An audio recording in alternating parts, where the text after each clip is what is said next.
Dans une déclaration de presse, le comité exécutif de l'Université Jubo Hamani de Tawa a passé en revue la situation socio-économique de l'établissement. Cette rencontre a été marquée par des préoccupations profondes suite aux intempéries qui ont durement touché la région, entraînant des pertes humaines et des dégâts matériels considérables. Le secrétaire général de l'université a exprimé sa solidarité envers le comité exécutif condamne avec la dernière énergie les attaques perpétrées par les terroristes et les bandits armés ayant comme cible les forces de défense et de sécurité ainsi que la population civile sur le sol nigérien et dans l'espace AES d'une manière générale. Nous apportons notre soutien aux dirigeants des pays membres de la Confédération des États du Sahel dans leur lutte contre l'impérialisme, aux familles endeuillées et aux âmes des illustres disparus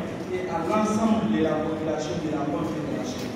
Nous encourageons les RTS à poursuivre leur mission régalienne qui est la sécurisation des personnes et de leurs biens. Les fortes précipitations enregistrées cette année au Niger et dans l'espace sahélien ont causé des inondations, engendré des pertes humaines et à leurs âmes et d'importants dégâts matériels. Nous présentons nos condoléances aux familles des victimes des inondations et appelons à une forte solidarité pour surmonter ensemble cette rude épreuve. Le comité exécutif de l'UNUT fustige et condamne avec la dernière énergie l'application unilatérale des réformes académiques suicidaires.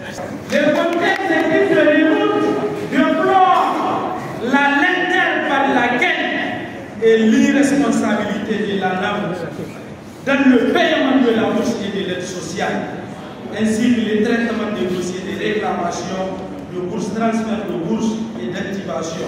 Pour rappel, nous avons un an de bourse ici à l'Université Jubo Hamani de Tawa.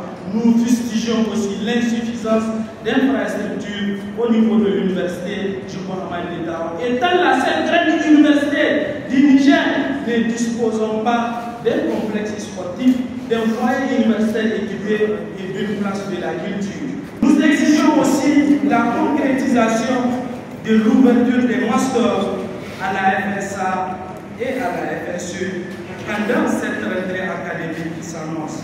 À ce qui est du ministère, au ministère de revenir sur sa décision et intégrer nos camarades de la FSE parmi les appelés au service civique dans le plus bref délai. Le comité exécutif exhorte les autorités à accorder une attention particulière à l'enseignement supérieur et à investir davantage dans les universités du pays pour offrir aux étudiants des conditions d'études optimales.